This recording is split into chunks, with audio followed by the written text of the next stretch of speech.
by being good at that kind of stuff, right? Tom, what have you noticed the past 10 years in the NHL? Changes, like you've gone to tickets, games, and you've more than gone to practices. What's the biggest difference you've observed? You're kind of coming in and out here on mine. The biggest thing I think I've noticed is they know how to use the no red line now. Okay. If you watch their breakouts, every breakout, like if they have moving it up ice, if you pinch on them, yeah. Like I was watching last night because I was teaching it last night, so I really watched some of the games last night. Everyone, the strong side forward goes up against the D, the blue line, about a meter from the boards, not right against the boards. And he's a chip out option or a touchback option. Yeah. Wide winger slashes across and goes right to the far blue line on the strong side. Yeah. So it drives the D off the line, right? Because they're moving, otherwise they get breakaways. Yeah. The other thing is, instead of the traditional triangle, everybody on the fast attack is using the middle drive. Yeah. And with the back pressure, first forward back chasing the puck carrier, that wide guy, unless F2 gets him, he's open. Yeah. Get that pass across. That you'll see lots of goals on that. Last night I was watching Colorado for a while. They were doing scissors all over the place. You know, even up above, a car would skate across and another guy would come behind him and do scissors to each other. And now the big deal is defense is you divide the defensive zone into a square, line down the middle, and so there's 4 squares. Yeah. And everybody defends their square, and the center has to go everywhere. A lot of players, they do a lot of stuff up high now. They expanded they move the net back 2 feet and the blue line out 2 feet. And they take advantage of that big space between top of the circle and the blue line. Yeah. And the center, a lot of teams like Las Vegas started it last year. The center has to be all over the place. He's a backup to everybody. So it's a little different than man on box behind. Calgary's doing it and they're struggling. I use people all the time. That Vegas is such a good defense. So those are the kind of the team plays, and plus players are coming in. There's no fourth line anymore, really. There's a fourth line, but it's not a crash and bang line like it used to be, and somebody hits one of those guys that kick the crap out of them. There's not a lot of those players around anymore. Like Toronto's got that Reeves, and he can't keep up anymore. So the game's changing in that way. And, like they used to say, always there's hardly any body checking. If you go and you hit a guy, you take yourself out of the play. And now if you hit a guy hard, you basically get a penalty. So those are things that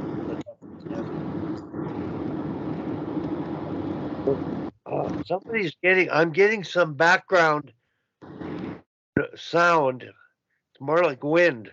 That stopped. Well, Peter left. So, Tom, we're just carrying on the conversation.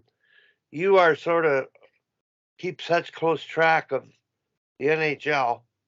What are you doing that you are keeping up with the game with your U15 team?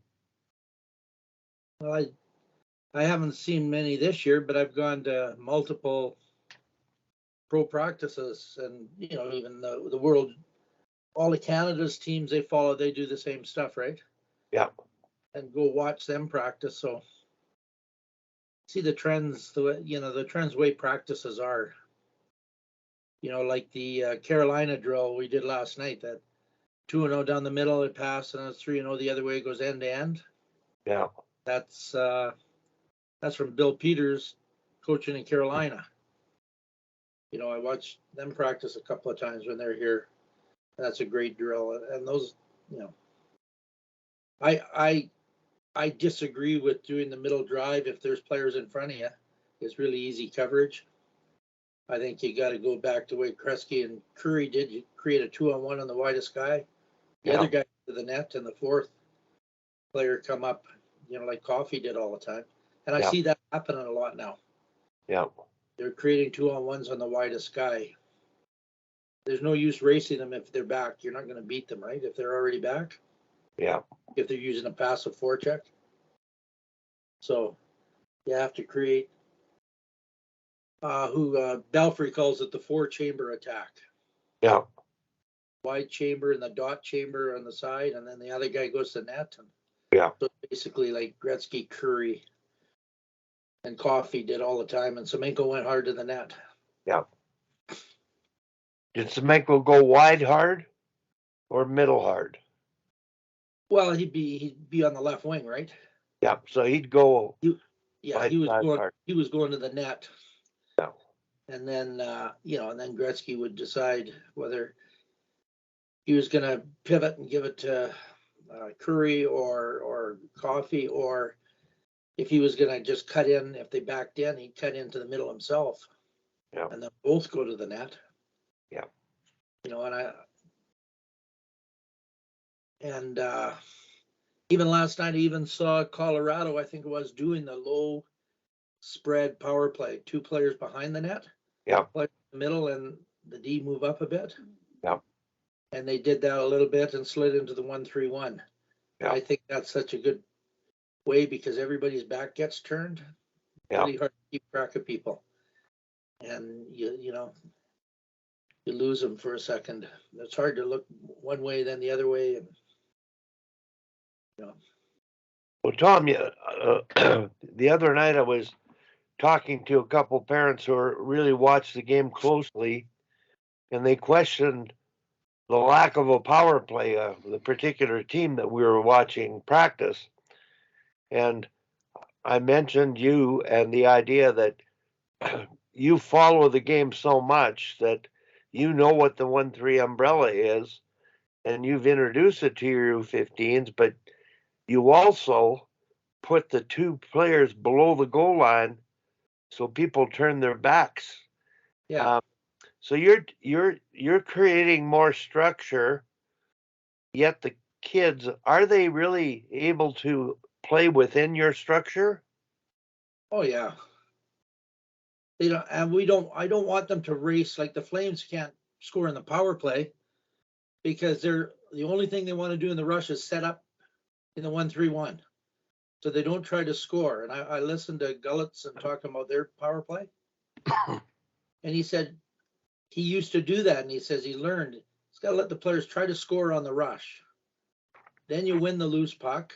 Then you set up your power play. But Calgary has a hell of a time getting over the blue line. They're getting stopped there all the time because, they do these little passes, 10 feet inside the blue line, and they get jammed. They don't try to score on the rush. So, so our philosophy is you try to score in the rush, you win the loose puck, and then, then set up whatever is happens after you win the loose puck. Like I've always mentioned the same thing, Tom, with the national women. Score on the rush is the first object. Maintaining control and setting up is second, and a part of that is your free puck battles to make sure you have control. So I just use the term possession overrides position, swarm the puck, and the D can pinch to the goal line on a power play. Yeah. So those to me are, fundamental tactics, yet teams sort of say we're playing a 1-3-1, they try to play it, and the players think that arrangement, and they can't execute because it's a flowing read as you play scenario. We should say hi to Jordan here. Hi, Jordan. Jordan, how about your power play at U18? Well, our power play at the U18, I got a sunshine in my eyes. Just a second.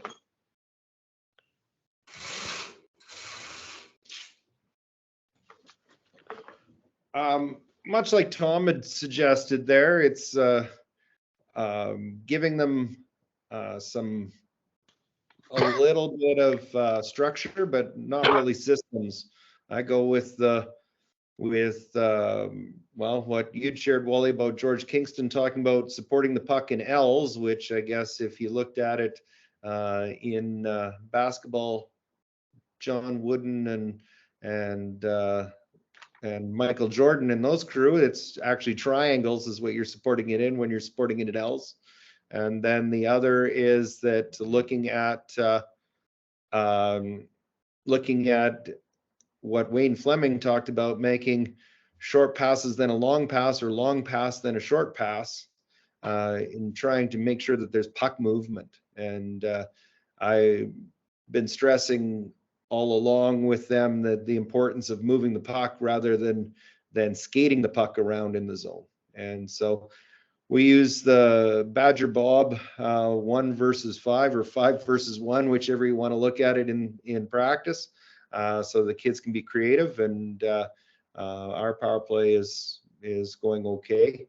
And right now it's all kids play on the power play. And so it's important that they're all getting the opportunity to play. And we're going to look and see, maybe after Christmas here, start formalizing power play units. But right now it's everyone gets the opportunity to play.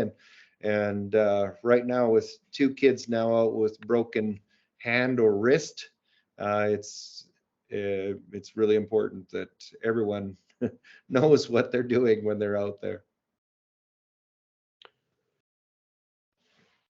Well, Tom, one of the things on the power play, Jordan and Tom, the 1-3-1 is your flank player being able to one-time shoot. Everybody looks at the NHL and they see those flank players and they can hammer the puck. And back in the day when Bob Johnson did that 5 versus 1, he did a 2-hour clinic on that game, change every 10 seconds, try to disrupt the 5. All they did was get the puck to Lanny on the off wing for the one-timer. I don't know that they had bumper in the middle or not, but the one nobody used a 1-3-1 in Bob Johnson's day. No. The only thing that used a 1-3-1 was Finland. Yeah. And Johanni's team invented it. Yeah. And then it kind of drifted into all of hockey. TPS invented it. Now my point is, Tom, you practiced one-time shooting, and I watched the drill. Everybody in pairs did a good demonstration with Jim feeding a player near the board, not a distance from the boards, and putting it in the wheelhouse and one-timing it. And everybody in pairs was doing it. Everybody was one-timing the puck with a degree of force that impressed me at that young age. Well, that's a Swedish drill. Yeah. Their demonstration course is just 1D, and they get 4 shots. Yeah. So what happens is the one player has 4 pucks. So the shooter skates towards them. Yeah. They pass, one touch it back, then go backwards, get a pass and shoot. And they do that 4, and they take turns. Yeah. It's a really good way. I know it'll help the girls go on. It's hard to find players, especially in the girls hockey, that can one-time the puck. Yeah. So that's one skill that I really try to get that they can do. So we do quite a few things.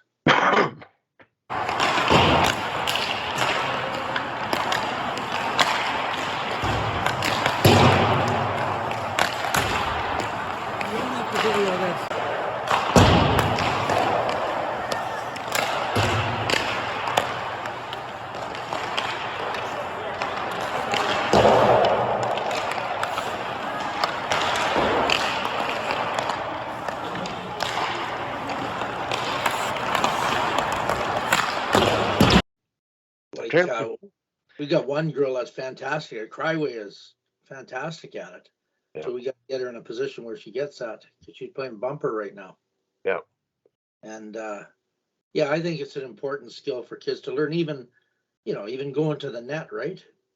That you can time it and, Yeah. even if it's a catch, we work on catch and release a lot too. Yeah. So that catch the puck and release it. Because, that's how you score. Yeah. Usually quick. But we scored 2 power play goals on Sunday, Yeah. but both were on the rush. We Yeah. made each of them. We made 3 passes. On the third pass, the player, one was a rebound, but that, if we would have skated and tried to set up, Yeah. nothing would have happened, right? Point made. Scored on the rush on the power play. Yeah. So Now the thing I wanted to do, Jordan and Tom, you're at the level where this stuff is absolutely possible, and you're making it happen. Those tactical skills, the passing skills, the IQ, the vision, the decision making. I just attended 2 U13 practices yesterday, and one of the things that they were teaching was slap shot. And so my question is, you're working with U13 kids, the slap shot biomechanics is important, but the big high windup and the slap shot from the point is sort of like obsolete in the game today. But you still have to teach the wider grip, the firm grip of the bottom hand, and the powering down and the impact point and all those things. That's the challenges. Teaching the slap shot, then half slap, and then those one timers might happen. I don't think a slap shot, you won't be able to one time it. Yeah. So Especially the CBD kids with learning, they let Yeah. their bottom elbow bend. Yeah. And of course, then no torque on the stick, right? Yeah. So they have to learn. Like yesterday, we were doing your breakout at the start. Where the goalie passes. Yeah. And when there was no goalie because the goalies were passing. And I said, I want you to cross the blue line and take a slap shot because I want them all to learn because there's all that coordination of your body to get a slap shot off.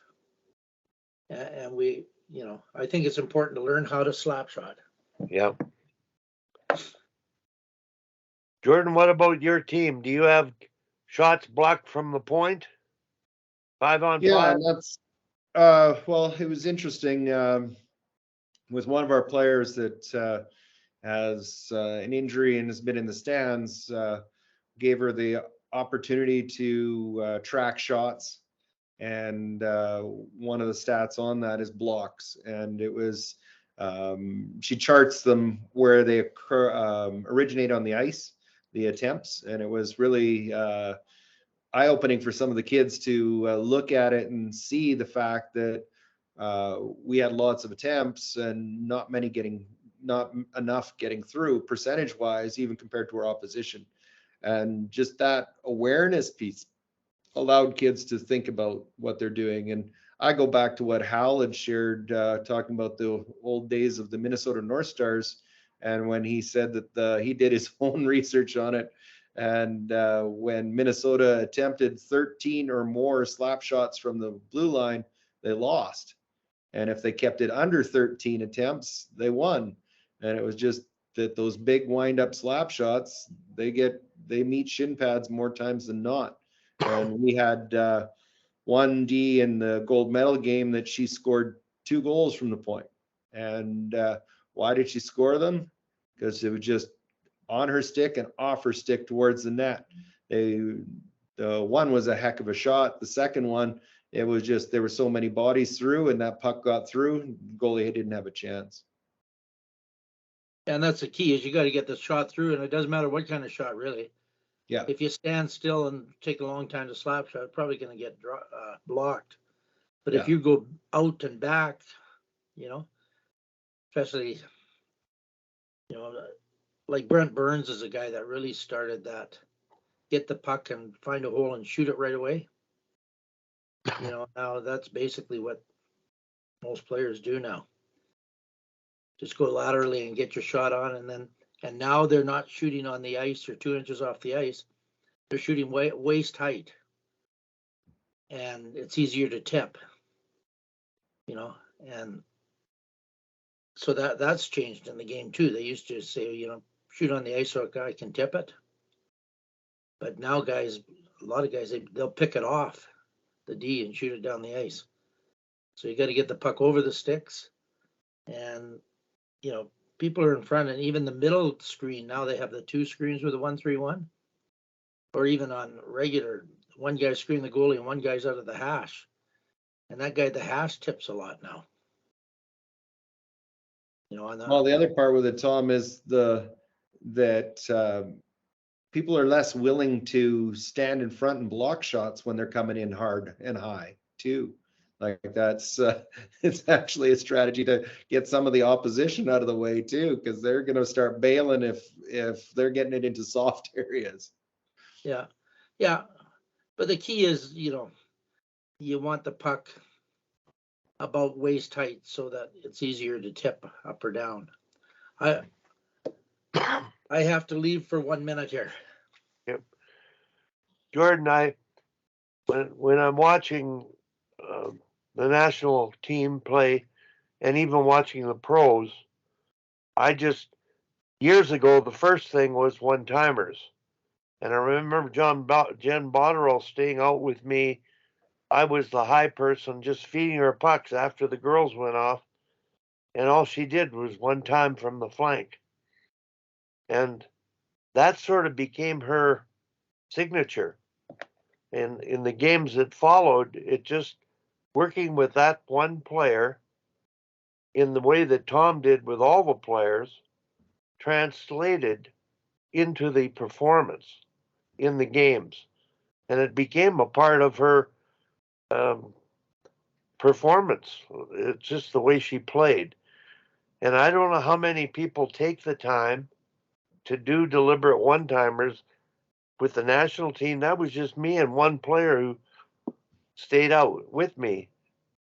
And bingo, I saw the payoff.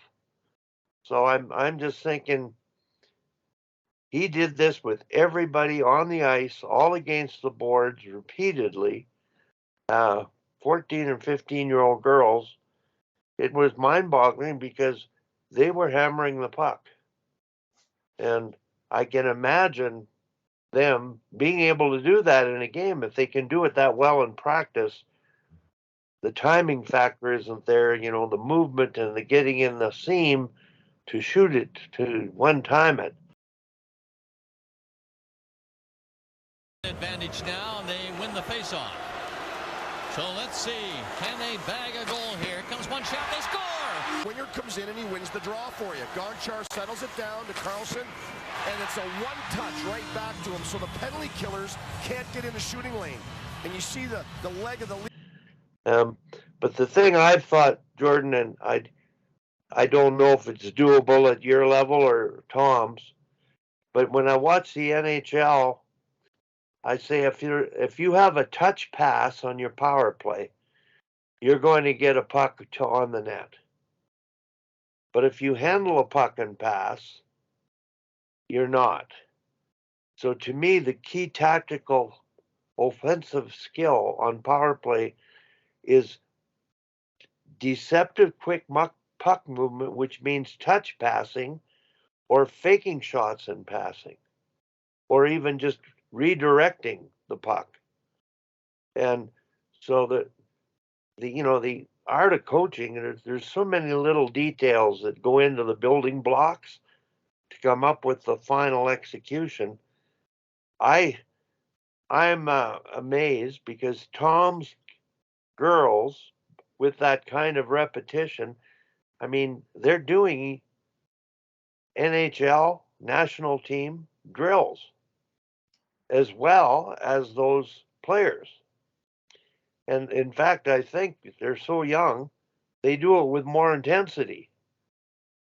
The practice pace of the girls at all the practices, and even the two U13 teams I watch play, no ghosting at all. They're absolutely giving it their all. So I don't know whether it's just girls or just at that age, they just they don't know the difference between lollygagging and hard work. They just hard work. So I'm pretty impressed, Tom, with particularly your team, but I haven't seen these other two teams practice for a while. I went out yesterday and big improvement in their effort and their performance. Stronger, harder shooting, harder passing.